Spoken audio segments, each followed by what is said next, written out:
Tahukah kamu bahwa Indonesia memiliki peranan dan posisi penting dalam perekonomian negara-negara ASEAN? Pengalaman belajar dari negara-negara ASEAN. Hari ini merupakan hari yang penting bagi Udin, Edo, Beni, Siti, Dayu, Lani, dan teman sekelasnya. Mereka akan berkunjung ke pameran budaya ASEAN yang diselenggarakan oleh Sekretariat ASEAN yang terletak di Jakarta. Wah, tidak sabar rasanya Udin dan teman-temannya ingin sampai di sana. Kebetulan saat ini mereka sedang belajar mengenai negara-negara tetangga. Mereka ingin sekali melihat bukti dari yang mereka pelajari. Sesampai di arena pameran, Udin dan teman-temannya dibagi menjadi beberapa kelompok. Pameran diikuti oleh 10 negara anggota ASEAN. Masing-masing anjungan tampil menarik dengan ciri khas tiap negara. Anjungan Indonesia tampil dengan ciri khas rumah Toraja yang unik dan menarik. Terdapat juga anjungan khusus yang dikelola oleh Sekretariat ASEAN. Udin menghabiskan banyak waktu di anjungan ini. Kunjungan ini menampilkan berbagai informasi tentang peranan ASEAN dalam mengembangkan wirausaha kecil. Anjungan ini juga menampilkan berbagai produk wirausaha dari berbagai produk negara. Berbagai produk kreatif ada di sana seperti jaket kulit dari pengrajin negara Indonesia dan manisan buah Thailand dalam kemasan kaleng. Ada alat penyeduh kopi klasik Vietnam, serta ada pula aplikasi agribisnis yang dikembangkan oleh pemuda Indonesia untuk menghubungkan petani dan konsumen. Edo terkesan dengan berbagai makanan khas. Memang Edo selalu tertarik dengan makanan dari berbagai daerah. Ada singkong santan khas Thailand, ada pho dari Vietnam, ada lap dari Laos, dan masih banyak makanan lain yang namanya pun baru Edo ketahui. Makanan khas setiap negara menunjukkan ciri khas sumber daya alamnya. Beni tertarik dengan anjungan negara Brunei yang menampilkan wayang asik khas negaranya. Wayang ini populer sekitar tahun 1960 di kampung Anyer di tepi sungai Brunei. Saat ini Brunei berusaha mengembangkan kembali minat masyarakatnya untuk mempelajari wayang asik karena popularitasnya mulai turun sejak masuknya berbagai budaya asing. Hal yang menarik bagi Beni adalah melihat inovasi yang dilakukan anjungan Brunei untuk memperkenalkan wayang asik. Berbeda dengan wayang Indonesia yang menampilkan sosok legendaris dunia pewayangan. Wayang asik ini menampilkan sosok tokoh manusia dalam bentuk kecil. Tinggi wayang hanya sekitar 8 hingga 10 cm. Wayang ini dibuat dari kertas tebal dengan pegangan dari kayu. Udin dan teman-temannya juga mengikuti aneka lomba yang diadakan oleh beberapa anjungan. Sebelum mengikuti lomba, mereka harus mengisi formulir pendaftaran. Hadiahnya tentu saja cenderamata khas dari negara tersebut. Menyaksikan pameran budaya ASEAN memberi Udin dan teman-temannya mendapat pengalaman belajar yang berharga. Kini pengetahuan mereka semakin kaya. Pengetahuan dari penjelasan guru, dari buku yang dibaca, serta menyaksikan langsung ragam karya dan budaya yang ditampilkan setiap negara ASEAN. Sekarang kita masuk ke kuis.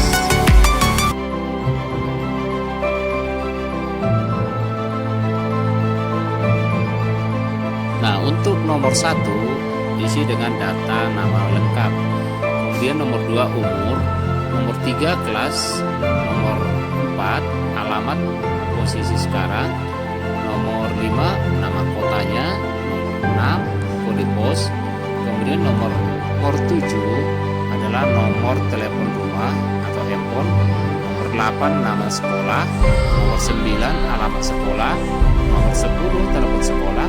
Nomor 11 kartu pelajar. Jenis lomba cerdas cermat.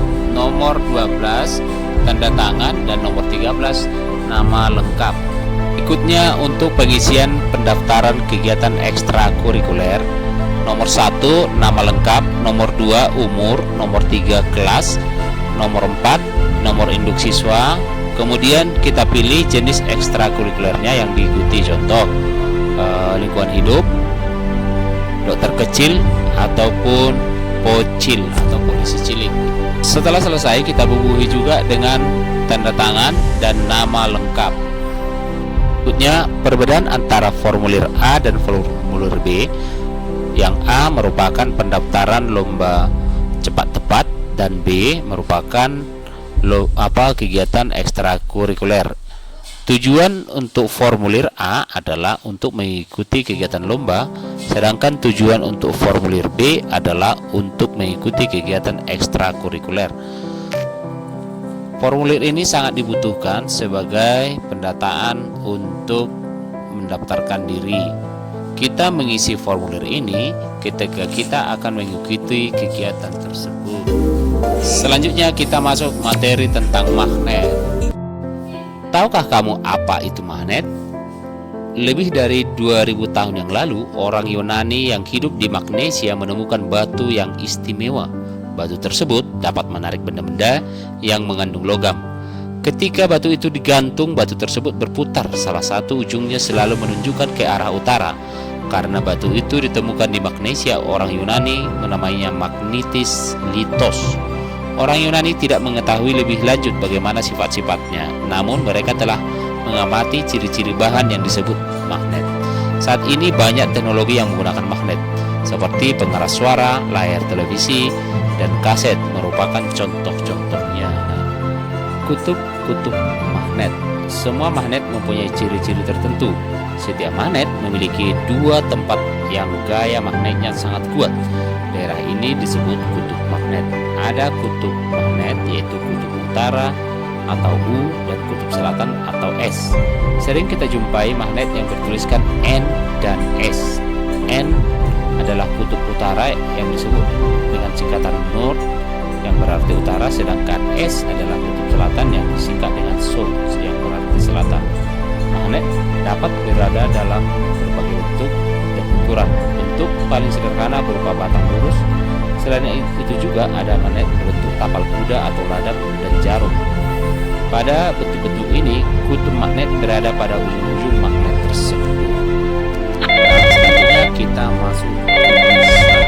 Nah, berikut ini adalah penjelasan dari kuis yang dibuat. Magnet silinder,